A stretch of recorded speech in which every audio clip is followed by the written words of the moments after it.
Ja, vanoggend is weer een van die mooiste oggende hier op Dana Bay se tweede strand. Ek het hierdie strand al honderde kere afgeneem. Want dit is vir my elke keer net mooier as die vorige keer. En ja, vanoggend is weer ongelooflik mooi. Ek kan nie vir jou beskryf hoe mooi dit is nie. Die son is nou al so 'n bietjie hoër uit. Toe ek afgekom het, was hy nog so agter die wolke.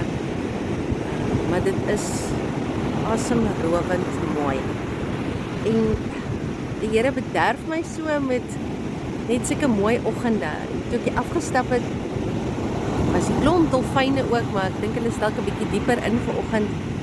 Maar ek moet eerlik sê, kyk, as die Here my nou wil bederf nie, dan moet ek nou op sulke prentjies afkom soos vanoggend. Hierdie mooie strand met die son wat opkom, die branders. Ag, dit maak my hart sommer net so vol en so vol dankbaarheid dat die Here 'n mens so kan bederf met so mooi.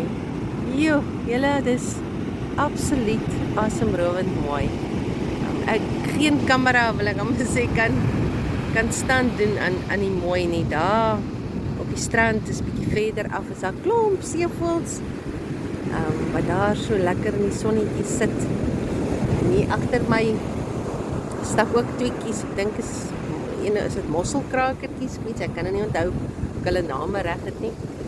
Maar dit is absoluut asemrowend mooi. Ja, julle, die Here is darem amazing. Dit wat hy skep is so besonder en so mooi. En ek hoop jy ervaar ek sommer net vanoggend dat die Here jou bederf. Sien bietjie die mooi dinge om jou raak. Kyk 'n bietjie uit vandag vir mooi goeders. En as jy nie iets mooi raak sien wat die Here jou bederf nie, wees jy mooi vir iemand.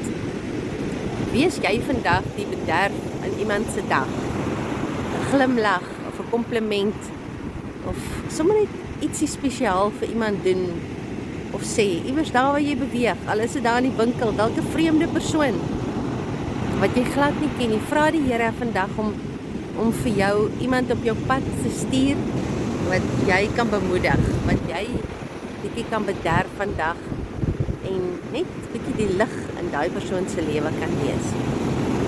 En dan hoop ek dat hierdie mooie oggend sommer vir jou ook 'n bederf is vir oggend dat die Here sommer vir jou ook bederf met net 'n baie mooi en 'n spesiale dag.